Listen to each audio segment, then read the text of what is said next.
எங்கள் அம்மாவுக்கு ஃபோன் பண்ணி ரொம்ப நாளாகுது. ஒரு ஃபோனை போடும். நல்லா தாங்க வேணும் தெரியும். ஃபோனை போடும்.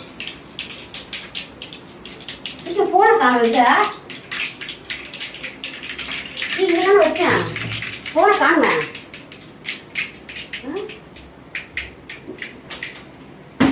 இன்னும் ஃபோனை காணுங்க.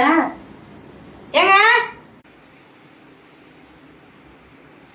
ஏமா ஏன் கூப்பிடுற? ஏன் கூப்பிட்டா? ஏங்க என் செல்ல காணுங்க. எங்க வச்சிருக்கல செல்ல காணுங்க. இங்க நாங்க வச்சேன் செல்ல காணுங்க. ஒரு இடத்துல வைக்கணும். செல்ல தூக்கிட்டு அங்கேயும் இங்கேயும் போட்டு எங்க அம்மா குடுத்து அங்கேயும் இங்கேயும் போவா. இப்ப செல்லு இங்க தொலையாம ஏங்க இங்க நாங்க வச்சேன் செல்ல காணுங்க. போன் பண்ணலாம் பார்த்தா செல்ல காணுங்க. இங்க நாங்க வச்சேன் செல்ல. அது என்னடா? எங்க பஸ் எங்க எடுத்து பேசுன? ஏங்க இங்க நாங்க வச்சேன். காலையில கிச்சன்ல தான் நிக்கறாங்க. பாத்ரூம் போக செல்ல எடுத்து போனியா? இல்ல நான் பாத்ரூம்ல போல. காலையில டிப்பணும் நின்னு குளிக்கணும் பாத்ரூம்ல தான் போணும். செல்லுங்க நான் வச்சேன் செல்ல காணும். எங்க வச்சேன்னு தெரியல. பாப்பா எடுத்து எடுத்துக்கணும்ல. பாப்பாலாம் ஒண்ணும் எடுக்கல. பாத்து யாரும் வரலங்க. நான் தாங்க செல்ல எடுத்தேன். செல்ல இங்க நாங்க வச்சேன் செல்ல காணுங்க. இங்கேயும் காணுமே.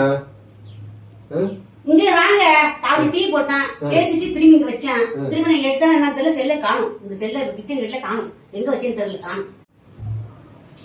என்னடி என்ன செல்ல கண்டி இடுப்புல வைக்கிறது, அப்புறம் செல்ல காணும் அதை காணும்னு தேடுறது. ஆட்டை தோல் போட்டு வரது தான் நம்ம அந்த மாதிரி கதையா இருக்கும் கதை. எந்த நேரமும் செல்ல தீக்கிட்டு நோணும் அங்கே இங்கே பேசிக்கிட்டு இடுப்புல சொல்லிக்கிட்டு எங்கே வச்சுட்டு புத்தனை கொஞ்சம் ஆளை பாரு.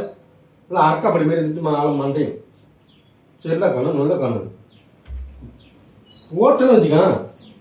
இந்த மாதிரி செல்லு கில்லு ஏதாவது தேடிக்கிட்டு போகணும். செல்லே வாங்கி தரக்கூடாதுன்னு செல்லை இப்படி தூக்கி அடிச்சிட மாதிரி நம்ம செல்லை எங்கேயோ வச்சு கொடுத்து என்னங்க செல்ல காணும் என்னங்க செல்ல காணும் உயிராங்க.